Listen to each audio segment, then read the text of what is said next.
Assalamualaikum warahmatullahi wabarakatuh. Kamu atau pendidik perempuan, mari sama-sama hijrah mengikuti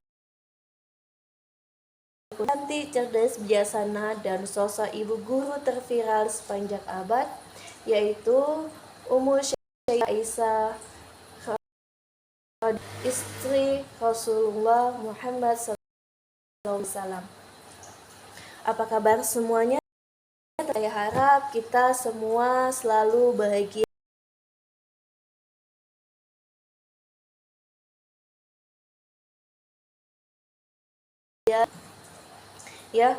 Saya ingin mengambil konsep langkah-langkah mengamalkan ikhlas dalam berkehidupan sebagai seorang perempuan yang menjalankan kehidupannya sebagai guru ataupun sebagai umat muslim. Baiklah teman-teman, ya.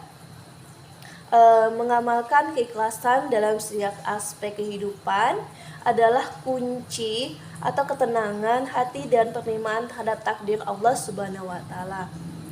Jadi sedikit cerita, dalam sehari ini saya berusaha ya, karena saya hari ini libur ya teman-teman. Saya liburnya Selasa dan Rabu, Sabtu. Jadi saya tidak ada masuk jam perjalanan selama 2 jam ke sekolah utama saya, tapi saya ada sekolah ya, bantu-bantu di punya keluarga ya, di TK. Jadi saya tetap bantu-bantu, tetap mengajar. Jadi dalam kehidupan ini dalam satu hari ini saya masih karena ada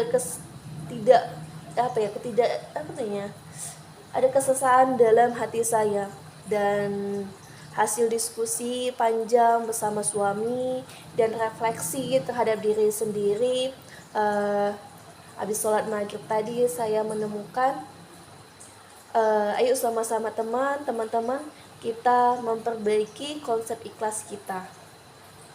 Ya, kita hari ini mempelajari konsep keikhlasan berdasarkan Syaidah Aisyah radhiyallahu anha, istri Rasulullah SAW.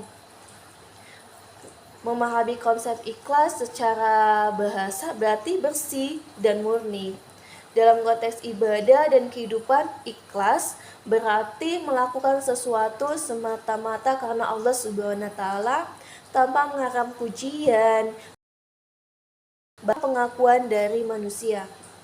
Seperti surah Al-Ikhlas, tidak ada kata ikhlas di dalam surah itu sendiri, yang hanya mengesahkan Allah Subhanahu wa taala. Semua kita lakukan semata-mata hanya pada Allah Subhanahu wa taala. Oke, baik. Kita masukkan ke langkah-langkah mengamalkan ikhlas itu hanya untuk Allah.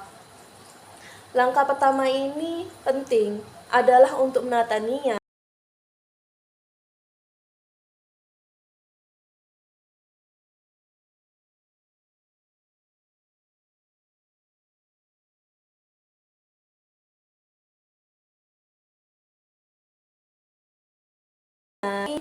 Dalil dari Al-Quran, Allah Subhanahu wa taala berfirman, artinya, padahal mereka tidak disuruh kecuali supaya menyembah Allah dengan memurnikan ketaatan kepadanya dalam menjalankan agama dengan lurus. Surah Al-Bayyinah ayat 5. Ayat ini menegaskan bahwa inti dari ibadah adalah keikhlasan dan kemurnian niat hanya untuk Allah. Jadi sebagai guru, kita luruskan niat. Kita mau ngapain sih guru itu, apapun yang kita lakukan, apa yang mau kita lakukan itu kita lakukan semua karena Allah. Aku mau jadi pengusaha perempuan, ya udah kamu ikutin jalanmu seperti Ummu Khadijah. Aku mau ingin jadi baking, memasak. Ada juga dari ada beberapa istri-istri Rasulullah yang bisa kita ambil contohnya. Kalau saya sebagai pendidik, sebagai guru yang sudah sudah menjadi guru sejak 9 tahun yang lalu di SMP ya. Jadi saya mengefanskan mulai dari kemarin, dari 3 hari yang lalu saya mengefanskan diri saya, sudah memutuskan saya ingin menjadi guru yang seperti Aisyah radhiyallahu anha ya. Jadi teman-teman bisa mencari aku menjadi apa, berada di jalan apa, siapa panutanku. Kenapa Rasulullah diizinkan sama Allah banyak istri. Salah satu hikmahnya yaitu istri-istri Rasulullah itu memiliki karakter yang profesinya masing-masing. Ada yang menuntut ilmu sebagai guru seperti Ummu Syaidah Aisyah. Ada yang pengusaha yang sangat luar biasa yaitu Khadijah ya teman-teman. Kemarin saya sempat ingin mengikuti Khadijah, alhasil saya stres sendiri, ya terlalu menginginkan kesempurnaan dari seorang Khadijah. Kembali lagi saya nggak sanggup dan mungkin saya balik lagi ke Ummu Syaidah Aisyah. Ummu Syaidah Aisyah juga sangat luar biasa, sangat perfect.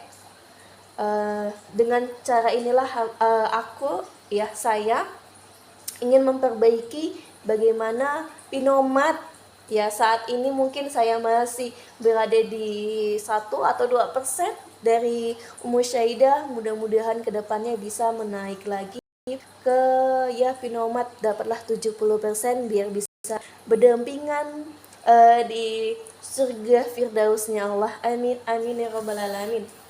Oke teman-teman, yang kedua, sadari bahwa segala sesuatu itu kesulitan, berarti menikah bahwa segala ujian datang dari Allah. Pahami bahwa Allah tidak akan menguji hambanya di luar batas kemampuannya.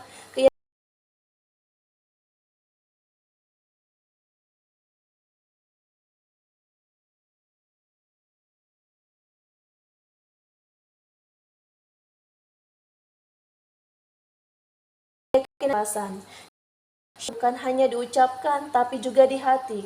Syukur membuat kita menyadari bahwa di setiap ujian pasti ada hikmah dalam pelajaran berharga. Dalil dari hadis riwayat Aisyah radhiyallahu anha.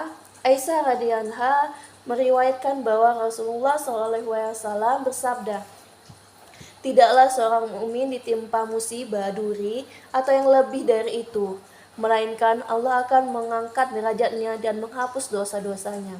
Hadis riwayat Muslim. Hadis ini menunjukkan bahwa di balik setiap musibah ada ganjaran yang besar dari Allah dan hanya orang yang ikhlas yang bisa menyadarinya. Yang keempat, tidak mengharapkan balasan dari manusia. Ini adalah ujian terberat dalam keikhlasan. Saat kita berbuat baik, hindari keinginan untuk dipuji atau dikenang oleh orang lain. Ikhlas sejati adalah ketika kita merasa cukup dengan balasan dari Allah tanpa memperdulikan pengakuan dari manusia. Ini sulit, tapi kita sama-sama teman-teman memperbaikinya supaya ria ini tipis. Tapi kita berusaha lah teman-teman sama-sama memperbaikinya. Yang kelima, bersabar dan ridho atas ketetapan Allah. Ikhlas dan sabar adalah dua hal yang tidak bisa dipisahkan. Bersabar adalah menata diri dari keluh kesah, sedangkan ridho adalah menerima dengan lapang dada. Ikhlas dalam menghadapi takdir buruk akan membuat hati kita tenang. Dari hadis riwayat Aisyah radhiyallahu anha, suatu ketika Aisyah radhiyallahu anha bertanya kepada Rasulullah SAW tentang penyakit dan wabah. Beliau bersabda, "Tidaklah suatu wabah menimpa suatu kaum, lalu orang yang beriman duduk di rumahnya dengan sabar mengharap pahala dari Allah serta mengetahui bahwa wabah itu tidak akan menimpanya kecuali atas kehendak Allah. melainkan dia akan mendapatkan pahala seperti pahala syahid. Hadis riwayat Al-Bukhari. Hadis ini menunjukkan bahwa bersabar dan ikhlas dalam menghadapi musibah sebesar seperti wabah yang merupakan takdir Allah akan mendatangkan pahala yang luar biasa. Ya, seperti saya ambil contoh di hari tanggal 1 ya. Tanggal 1 kemarin di hari Senin ya. Di hari Senin ada demo. Kemudian demo di Pamatang Siantar. Saya sekolahnya di Pamatang Siantar. Jadi dekat lokasi dengan sekolah kami, dan karena SMP itu sudah memutuskan, dinas Pamatang Siantarnya sudah memutuskan untuk ya tidak memberi ke sekolah. Jadi tidak anak sekolah tidak sekolah dalam arti tidak pergi ke sekolah secara offline, tapi kami belajarnya secara online. Dari situ kita bisa langsung menerapkan langkah-langkah ikhlas dalam kehidupan ini. Ya udah, ikhlas ya Allah, aku memang mengajar karenamu. Jadi walaupun kayak manapun, persiapkan diri mengajar di rumah, karena di dalam surat selebarannya itu ya teman-teman belajar di rumah. Berarti kan belajar dari rumah kita itu sama seperti kayak COVID kemarin, belajarnya di rumah, tidak ada keluar sana keluar sini. Jadi teman-teman, yang kedua langsung saya terapin, sadari bahwa segala sesuatu itu berasal dari Allah. Oh yaudah, itu memang dari Allah, ikhlas terima, itu memang ujian yang telah diberikan sama Allah, berarti nggak ke sekolah dan tidak tatap muka, dan anak-anak juga tidak tatap muka dengan kita. Yang ketiga, bersyukur dalam setiap keadaan. Oh alhamdulillah, hari ini aku tidak pulang balik, saya di rumah, saya bisa lebih lebih lagi bersih-bersih rumah atau menata diri, menata hati. Karena di tanggal 1 itu hari pertama saya buat konten ini ya teman-teman. Buat konten tentang Hiza mengikuti guru terviral kita, Aisyah radhiyallahu. Yang keempat, gak mengharapkan, ya saya berusaha sih sebenarnya tidak mengharapkan balasan dari manusia. Jadi kita harus berusaha. Ini sangat sulit, ini tidak mengharap balasan dari manusia ini sangat sulit, tipis banget ya, tipis ya. Berusaha menata diri kembali, tidak mengharapkan balasan dari manusia. Yang kelima, bersabar atas ridho dan ketetapan Allah. Ya udah, sabar kerjain, kita sabar kerjain secara online.